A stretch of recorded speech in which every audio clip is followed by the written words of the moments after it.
새로운 날의 시작을 여시는 하나님, 지난밤 곤비한 우리의 영혼을 평안히 지켜주시고 새 생명의 아침을 우리에게 주시니 우리는 주 앞에 나와 찬양함으로 하루를 시작합니다. 간밤에 우리를 둘러쌌던 어둠을 생명의 빛으로 물리시는 하나님, 생명의 빛으로 오늘 우리의 삶을 비추시는 하나님, 하나님 덕분에 새롭게 시작하는 하루임을 마음에 새겨봅니다. 우리 마음에 부활 생명의 빛을 비추어 주십시오. 우리를 둘러싼 어두운 마음을 밝혀주시고 걱정과 근심이 아닌 사망 권세를 이기시는 주님의 부활의 힘이 우리 삶을 붙잡아 주시옵소서. 하루하루 생명력 넘치는 시간들로 우리를 채워가 주옵소서. 나라와 민족의 주인 되신 하나님, 이 나라를 둘러싼 상황이 녹록치 않습니다. 강대국들은 오로지 자국의 이익만 우선시하며 온갖 힘을 휘두르고 약소국들은 자신의 삶을 보호하지 못해 이리저리 휘청거립니다. 서로 함께 살고자 하는 마음은 뒤로 물러나기 바쁘고 자신의 살 길을 찾아 이전 투구하는 데 혈안이 된 세상이 되어버렸습니다. 주님, 긍휼히 여겨 주옵소서. 주님의 자비가, 주님의 정의가 각국의 지도자들의 마음을 감화시켜 주옵소서. 이 나라 이 민족을 사랑하시는 하나님, 이 나라의 새로운 지도자를 뽑는 선거가 코앞으로 다가왔습니다. 하늘의 뜻을 구하고 백성을 두려워하는 겸손한 지도자를 이 땅에 허락하옵소서. 첨예한 분열과 갈등을 조정하고 온 국민의 마음을 하나로 모을 수 있는 따뜻한 지도자를 선출하게 하옵소서. 현재 우리나라가 직면한 여러 어려운 상황들을 슬기롭게 타개할 수 있는 지혜로운 지도자를 내려 주옵소서. 정부와 기업이 협력하여 국제사회에서 경쟁력을 갖춘 산업들이 활발히 일어나 민족의 살거리를 풍성케 하는 요셉 같은 형통의 지도자를 준비시켜 주옵소서. 이 나라는 주님의 것이니 주께서 부흥케 하옵소서. 올 한 해 소망교회는 온 성도가 한 마음으로 기도하는 것에 매진하고 있습니다. 간절히 구하는 기도, 하나님의 약속을 붙잡는 기도, 누군가를 대신하는 중보 기도, 감사로 채워지는 기도가 겹겹이 쌓여 소망교회 가운데 풍성이 울려지게 하옵소서. 기도 제목 하나하나 간절히 주님 앞에 아뢰게 하시고 나뿐 아니라 내 가족뿐 아니라 서로를 위해 기도하는 가운데 하나님이 응답하시는 것을 함께 누리고 기뻐하는 소망 공동체 되게 하옵소서. 5월은 가정의 달로 마음에 새깁니다. 낳으시고 길러주신 부모의 은혜에 감사하는 시간 되게 하옵소서. 온 인생을 다해 열심히 자녀를 기르시고 이제는 연약해지신 부모의 등을 바라보며 때로는 죄송한 마음이 들 때도 있습니다. 인생의 노년이 주님 안에 강건하고 평안한 삶 되게 하시고 자녀와 부모가 서로 의지하는 인생 되게 하옵소서. 하늘이 주신 선물 자녀들 때로는 내 마음대로 되지 않아 속이 상합니다. 그럼에도 하나님은 이 자녀들의 참 부모 되어 주셔서 이들의 인생을 이끌어 가심을 믿으며 하나님 두 손에 우리 자녀들을 맡겨드립니다. 하나님과 가까이 하는 우리 복된 자녀들 되게 하옵소서. 몸이 아파 마음이 약하여 어려운 시간을 보내며 주님께 기도하는 자들도 있습니다. 주님, 치유의 은혜를 허락하옵소서. 오늘 담낭 제거 수술을 하는 고령의 집사님을 위해 기도합니다. 간의 염증 수치가 높아져 빠른 수술을 요하였으나 고령이시고 수술받을 몸 상태가 아니었다가 다행히 기력이 회복되시어 오늘 수술받게 되십니다. 하나님, 집사님을 붙드시어 장시간의 수술을 잘 견디게 하옵소서.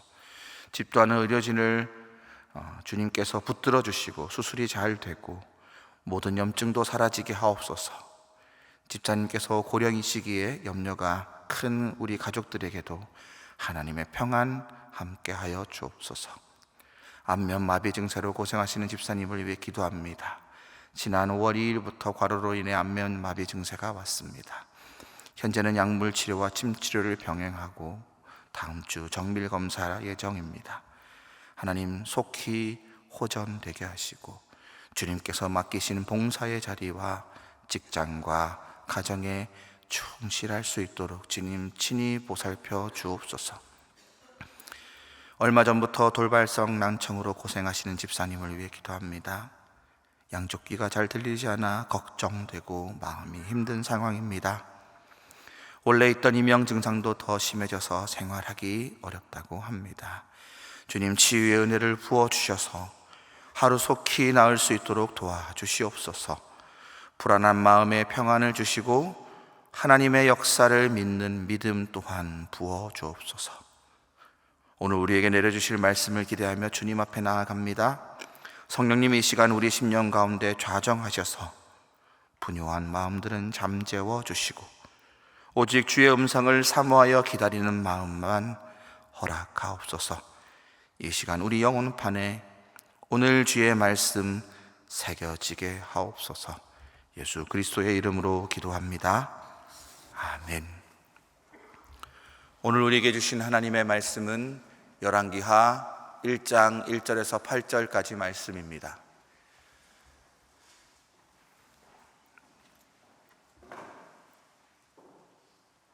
하나님이 주신 말씀 봉독하겠습니다. 아합이 죽은 후에 모압이 이스라엘을 배반하였더라. 아하시아가 사마리아에 있는 그의 다락 난간에서 떨어져 병들매 사자를 보내며 그들에게 이르되 가서 에그론 신 바알세붑에게 이 병이 낫겠냐 물어보라 하니라. 여호와의 사자가 디셉 사람 엘리야에게 이르되 너는 일어나 올라가서 사마리아의 왕의 사자를 만나 그에게 이르기를 이스라엘의 하나님이 없어서 너희가 에그론 신 바알세붑에게 물으러 가느냐. 그러므로 여호와의 말씀이 내가 올라간 침상에서 내려오지 못할지라 내가 반드시 죽으리라 하셨다 하라. 엘리야가 이에 가니라. 사자들이 왕에게 돌아오니 왕이 그들에게 이르되 너희는 어찌하여 돌아왔느냐 하니 그들이 이르되 사람들이 올라와서 우리를 만나 이르되 너희는 너희를 보낸 왕에게로 돌아가서 그에게 고하기를 여호와의 말씀이 이스라엘의 하나님이 없어서 내가 에그론 신 바알세붑에게 물으려고 보내느냐. 그러므로 내가 올라간 침상에서 내려오지 못할지라 내가 반드시 죽으리라 하셨다 하라 하더이다. 왕이 그들에게 이르되 올라가서 너희를 만나 이 말을 너희에게 한 그 사람은 어떤 사람이더냐. 그들이 그에게 대답하되 그는 털이 많은 사람인데 허리에 가죽띠를 띄었나이다 하니 왕이 그에게 그는 디셉 사람 엘리야로다. 아멘. 오늘부터 열왕기하서를 묵상합니다. 열왕기하는 역사적으로는 남유다 북이스라엘, 그러니까 분열 왕국 시대의 중반부터 북이스라엘의 멸망 그리고 남유다 왕국의 멸망으로 이어지는 왕국 시대의 종말을 배경으로 하고 있습니다. 어느 역사가의 넋두리가 떠오릅니다. 인류는 역사를 통해 배우지 못한다는 겁니다. 후세들이 선조의 지혜를 배우지 못하고 선조들의 실패에도 교훈을 얻지 못해 과거의 과오를 그대로 반복하고 있다는 점을 지적합니다. 열왕기하서는 마치 옛적에 있었던 좋지 않았던 일들을, 그 사람과 그 정황만을 마치 인물만, 상황만 살짝 바꿔서 반복하는 느낌이 들 정도입니다. 우리가 잘 알다시피 왕국시대 이전에는 사사시대가 있었죠. 기억나십니까? 사사기는 처음 훌륭한 몇 사사, 그리고 중간에 몇몇 눈에 띄는 하나님의 사람들 이야기를 제외하고는 시간이 갈수록 계속 하얀 곡선을 그리는 그런 이스라엘 공동체를 묘사합니다. 그런 사사시대를 마치고 이스라엘 백성들이 그토록 애원했던 왕정국가가 건설되었습니다.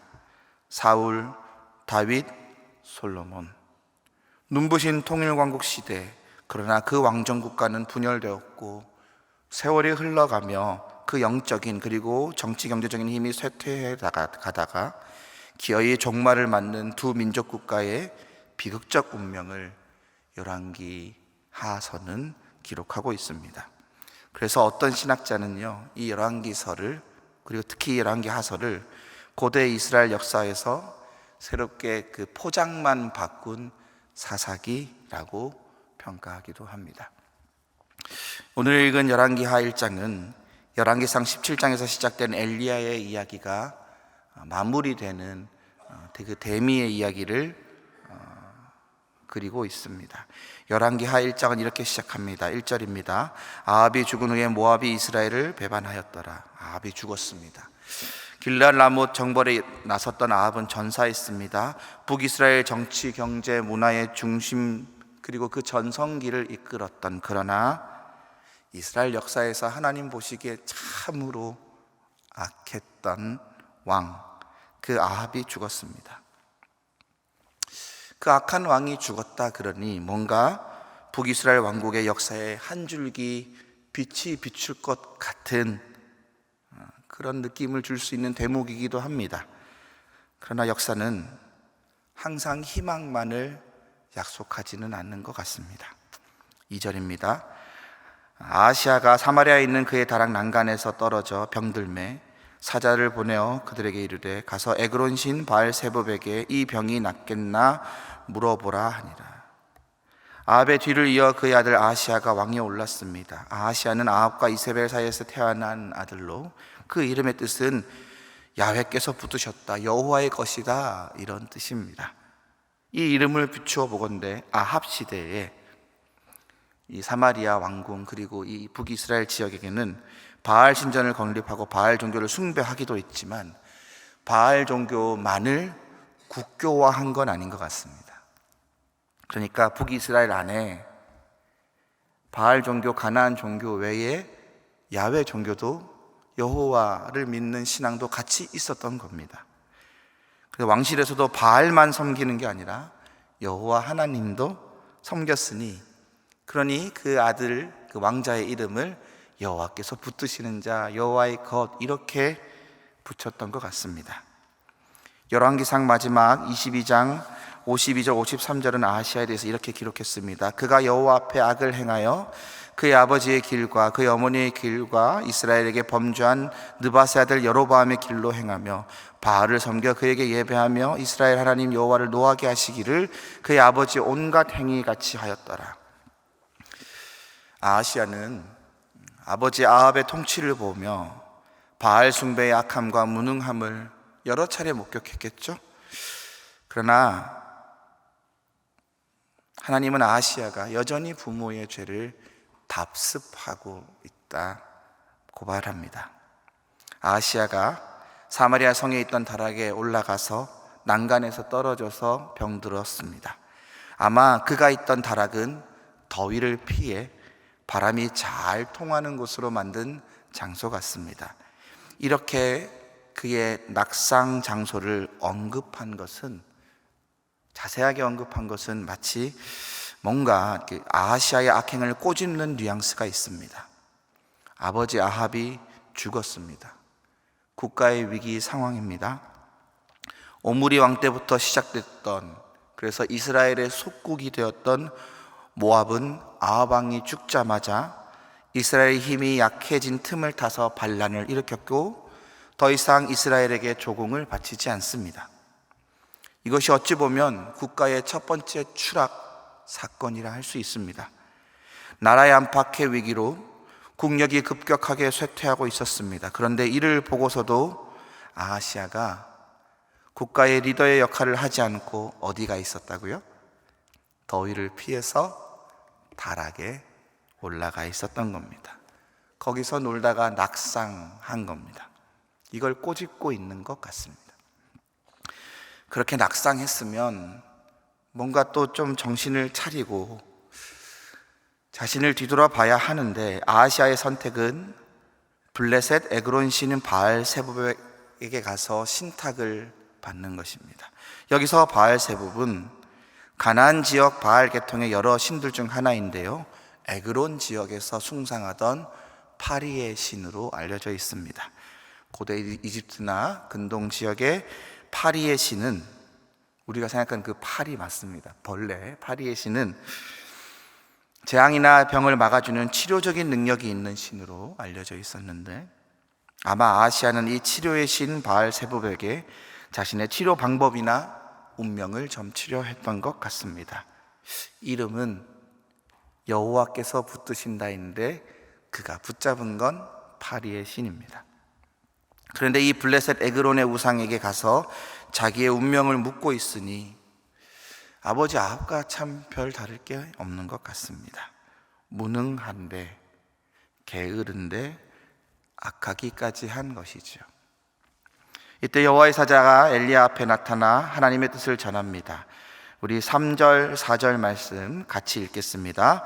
여호와의 사자가 디셉 사람 엘리야에게 이르되 너는 일어나 올라가서 사마리아의 왕 사자를 만나 그에게 이르기를 이스라엘에 하나님이 없어서 너희가 에그론 신인 바알세붑에게 물으러 가느냐. 그러므로 여호와의 말씀이 내가 올라간 침상에서 내려오지 못할지라 내가 반드시 죽으리라 하셨다 하라. 엘리야가 이에 가니라. 하나님이 엘리야를 통해 아하시야를 꾸짖으십니다. 아니, 이스라엘에 하나님이 안 계시니? 너는 왜 하나님을 찾지 않고 에그론 신 바알세붑에게 물으러 갔느냐? 이것은 하나님의 사자가 아하시야에게 야훼를 인정하지 않는 죄를 꼬집는 말이지요. 네 옆에 하나님 계신데 왜 너는 다른 것을 붙잡느냐? 너는 보지 않았느냐? 너희 아버지의 죄악의 결과가 어떤 것인지 너는 보지 않았느냐? 너는 왜 또 그 패망의 길을 가는 것이냐? 그리고 그의 운명에 대한 경고를 하십니다. 너는 네가 올라간 침상에서 내려오지 못하고 죽을 것이다. 이 예언은 이후 2번 더 반복됩니다. 하나님이 왜 이렇게 경고를 하실까요? 이 말은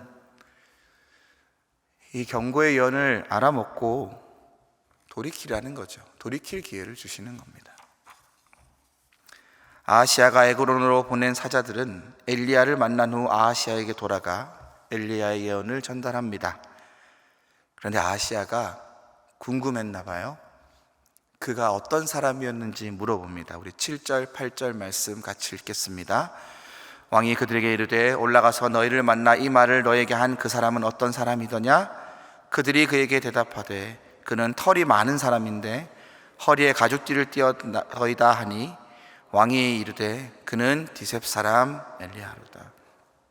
털 많은 사람인데 허리에 가죽띠를 띄었습니다. 우리말로는 잘 드러나지 않지만 히브리어로는 이 발음 가지고 굉장히 언어 유희를 많이 하거든요. 히브리어는 이렇습니다. 털 많은 사람은 이시바알 세아르입니다. 그러니까 바알 세아르의 사람이란 뜻인데요, 바알 세아르는 털의 신, 털의 주인이라는 뜻입니다. 그러니까 엘리야가 하나님의 사람인데 뭐라고 지금 조롱하고 있냐면 털의 신의 사람이라고 조롱하고 있는 겁니다. 아하시야가 더위를 피해 다락으로 갔을 거라 추정하죠. 그걸 감안한다면 이 지역은 좀 더운 기후였을 겁니다. 적어도 이 지역은 계절적으로 봤을 때 더운 날씨였을 겁니다. 요즘은 여름에 긴팔 패딩 입고 겨울에 반팔 반바지 입으면 패션 리더라고 합니다. 그죠? 그런데 여러분, 예전에 그러지 않았죠. 이런 지역, 이런 기후에서 두껍고 가죽 털, 그 두꺼운 더운 옷보다 얇고 가벼운 옷, 그것을 입을 수 있다면 그것은 고급 의복으로 통했을 것입니다. 왕의 사자들이 엘리야의 행색을 보니까 그런 거예요. 신의 사자라 선지자라 불리는 자가 고급으로 좀 시원한 옷감으로 옷을 해입지는 못할 망정 짐승 가죽으로, 털 가죽으로 그 더운 날씨에 그 더운 옷을 입고 있으니 털 가죽 대충 두르고 가죽띠로 질끈 묶고 마치 산에 사는 자연인처럼 그렇게 하고 있으니 얕잡아 본 것이죠. 엘리야를 이시바할 아세르, 털의 신이 보낸 사람이라 말한 건 이건 한 번 더 얕잡아 본 겁니다. 무엇이냐면 자기 뜻을 전달하는 선지자에게 시원한 옷 한 벌 못해 입히는 유약한 신, 능력 없는 신에 대한 무시이기도 합니다. 아하시아의 사자들이 엘리야의 행색을 보고 하나님을 비하하는 죄악에까지 이르렀습니다. 그러나 아하시아 왕은 사자의 말을 듣고 그 선지자가 그 유명한 엘리야라는 걸 깨달았습니다. 바알의 선지자들과 싸우면서 엄청난 대승을 하였던, 자기 아버지 아합 왕조차 두려워했던 하나님의 사자, 위대한 선지자 엘리야 말입니다. 이 다음 이야기가 너무 궁금하시죠? 내일 말씀에서 계속 이어집니다. 조금 기다려 주십시오. 아하시아가 왜 그랬을까? 자기 이름이 여호와께서 붙드시는 자라 임에도 불구하고 왜 그랬을까? 인간이 제일 연약해질 때가 언제일 것 같습니까? 자기가 아플 때, 자기 생명이 다 다다랐다고 불안해할 때이겠죠. 능력과 수명의 한계 앞에 죽음의 문턱에 섰을 때 인간은 무기력과 불안감에 휩싸입니다. 그래서 인간의 가장 큰 소원 중 하나는 죽음에 이르는 병이 치유되는 것입니다. 아하시아는 사고로 중병이 들자 병이 나을 수 있는지 치료의 우상 에그론 신 바알 세붑에게 묻습니다. 이것은 자신의 건강과 생명을 에그론 신 바알 세붑에게 의탁하는 것입니다. 여러분, 병든 일이 이스라엘 역사 중에 없었습니까? 있었죠. 우리가 잘 아는 히스기야 왕이 있었죠. 히스기야는 자기가 중한 병을 어찌 어떻게 했습니까? 하나님을 찾았죠. 히스기야 왕과 너무 대조되는 모습입니다. 여기서 우리는 다시 마음에 새겨야 합니다. 신앙은 단지 우리의 소원을 들어주는 것에만 있지 않습니다. 신앙은 우리 믿음의 대상을 바로 선택하는 것에도 있습니다. 우리의 믿음의 대상, 신뢰의 대상, 의지의 대상을 바른 곳에서 찾아야 합니다. 만약 신앙이 소원을 들어주고 욕구를 충족시키는 곳에만 혈안되어 있다면, 그리고 우리가 만약에 하나님을 향해서도 이런 자세만 취한다면 우리는 하나님을 우상 숭배하는 것일 수도 있습니다. 신앙은 바른 믿음의 대상을 선택해야 합니다. 오늘 아하시아는 아버지의 뒤를 이어 우상 숭배의 죄악을 끊어내지 못하고 하나님의 심판의 예언을 받게 됩니다. 그런데 이 이야기 서술에 관통하는, 처음부터 끝까지 관통하는 동사가 하나가 있는데 그것은 올라가다입니다. 2절에서 아하시아는 자신이 다락에 올라갔다가 떨어졌습니다. 여호와께서는 3절에 엘리야에게 일어나 올라가서 아하시아의 사신을 만나라 합니다. 4절에서 아하시아는 올라간 침대에서 내려오지 못합니다. 6절에서 한 사람 엘리야가 올라가서 자신들을 만났다고 전달하며 왕이 그 올라간 침대에서 죽는다 예언했다 말합니다. 7절, 왕은 그 올라온 사람이 누구냐 물어보고, 이후에 나오겠지만 9절에서는 아하시아의 부하들은 산에 올라간 엘리야를 다시 찾아 올라옵니다. 아하시아와 엘리야 모두 올라가고 있습니다. 엘리야는 산에 올랐고 아하시아는 다락 침대에 올랐습니다. 그러나 그 둘의 운명은 첨예하게 갈립니다. 침상에 올라간 아하시아는 죽음을 맞이했고 엘리야는 죽음을 맞이하지 않고 하늘로 올려졌습니다. 사랑하는 여러분, 바른 신앙의 대상이 필요합니다. 위기 상황일수록 내가 믿고 의지하는 게 무엇인지 분별하셔야 합니다. 아플수록, 속이 상할수록 내가 믿는 게 무엇인지, 내가 믿는 분이 누구신지를 분별할 수 있어야 합니다. 지푸라기라도 잡고 싶은 순간 있을 수 있습니다. 그런데 그 순간이 어쩌면 나의 신앙의 대상이 누구인지 판가름 나는 시간일 수도 있습니다. 위급할 때, 어려움 처했을 때, 내가 곤란하고 숨이 턱 막힐 때, 그때 찾는 대상, 그때 여러분이 의지하는 그가 여러분의 신입니다. 그리고 그 신이 여호와 하나님이시기를 저는 간절히 소망합니다. 오늘 주신 말씀 마음에 새기면서 함께 기도의 자리로 나아가겠습니다.